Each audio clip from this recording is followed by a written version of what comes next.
Hello friends, welcome to my channel.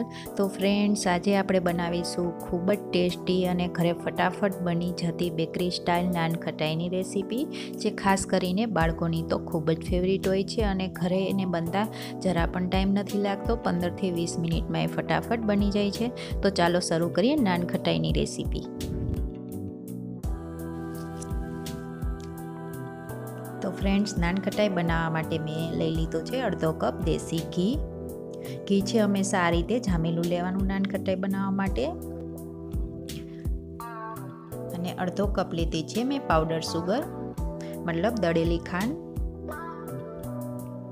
હવે આ બંને વસ્તુઓને વિસ્કરની મદદથી આપણે ફેટી લેવાની છે.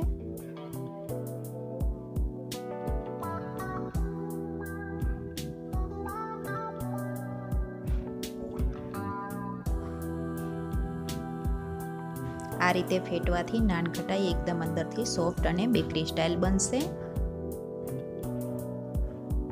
તમે જોઈ શકો છો અહીંયા મેં 8થી 10 મિનિટ જેવું ફેટી લીધું છે. એકદમ કલર પણ ચેન્જ થઈ ગયો છે અને એકદમ ક્રીમી થઈ ગયું છે ટેક્સચર.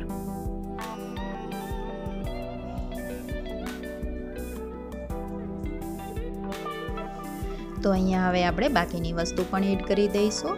તો અહીંયા મેં 1 કપ મેંદો લીધેલો છે. સાથે જ આપણે એડ કરી દઈશું 1/4 કપ બેસન અને 2 થી 3 મોટી ચમચી રવો એડ કરી દઈશું. આ બધી વસ્તુઓને ચાળી લઈશું. આ બધી વસ્તુઓ હંમેશા ચાળીને જ લેવાની.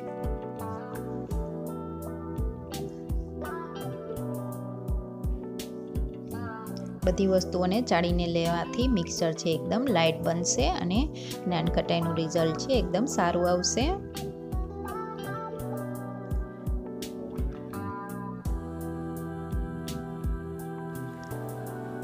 તો હવે આની અંદર આપણે એડ કરી દઈશું 1/2 ટીસ્પૂન જેટલો બેકિંગ પાવડર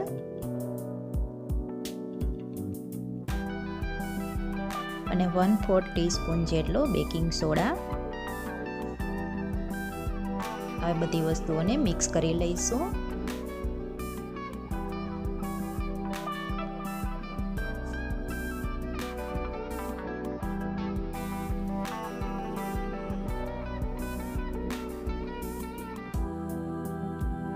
તો હવે આ રીતે હાથથી આપણે ડો જેવું બનાવી લઈશું.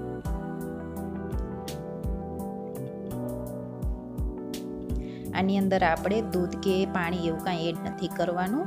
જો થોડું ડ્રાય લાગે મિક્સચર તો એની અંદર આપણે થોડું ઘી એડ કરી દઈશું, પણ અહીંયા બધી વસ્તુઓ પરફેક્ટ છે. હવે આ રીતે આપણે રાઉન્ડ શેપ આપી દઈશું એને.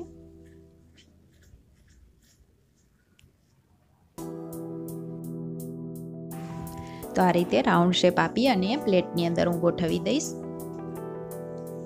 તો પ્લેટની ઉપર મેં ઘી લગાવી દીધું છે અને આ રીતે વચ્ચે જગ્યા રાખી અને બધી મેં ગોઠવી દીધી છે. એકવારમાં જેટલી આવે એટલી આપણે ગોઠવી દઈશું. હવે ઉપરથી બદામ અને પિસ્તા આ રીતે લગાવી દઈશું.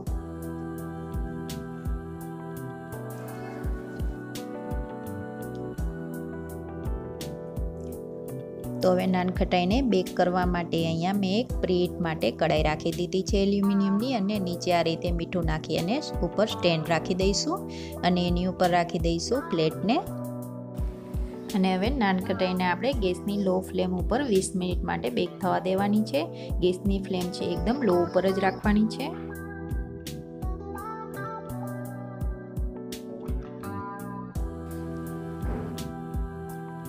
તો ફ્રેન્ડ્સ, અહીંયા 20 મિનિટ જેવો ટાઈમ થઈ ગયો છે નાનખટાઈને બેક થતાં, અને તમે જોઈ શકો છો એકદમ સાઇઝ પણ મોટી થઈ ગઈ છે નાનખટાઈની અને ઉપરથી સરસ મજાના ક્રેક પણ આવ્યા છે. નાનખટાઈમાં આ રીતે ક્રેક આવે એટલે સમજી જવાનું કે આપણી નાનખટાઈ છે પરફેક્ટ બની છે.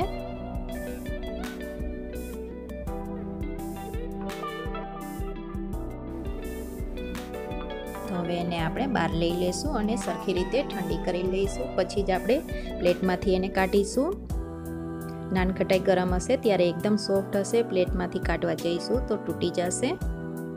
તો એને સરખી રીતે ઠંડી થવા દઈશું. અને ઠંડી થયા પછી મેં બીજી પણ બેક કરી લીધી છે. જેટલી બચેલી હતી એ પણ સરસ રીતે બેક થઈ ગઈ છે, તમે જોઈ શકો છો. તો ફ્રેન્ડ્સ, અહીંયા બધી નાનખટાઈ બનીને તૈયાર છે. તમે જોઈ શકો છો એકદમ પરફેક્ટ બની છે. અને ફ્રેન્ડ્સ, આ તમને જો મારી આ રેસીપી સારી લાગી હોય તો વિડીયોને લાઇક કરજો, શેર કરજો અને ચેનલને સબસ્ક્રાઈબ કરવાનું ના ભૂલતા. Thank you. Bye bye.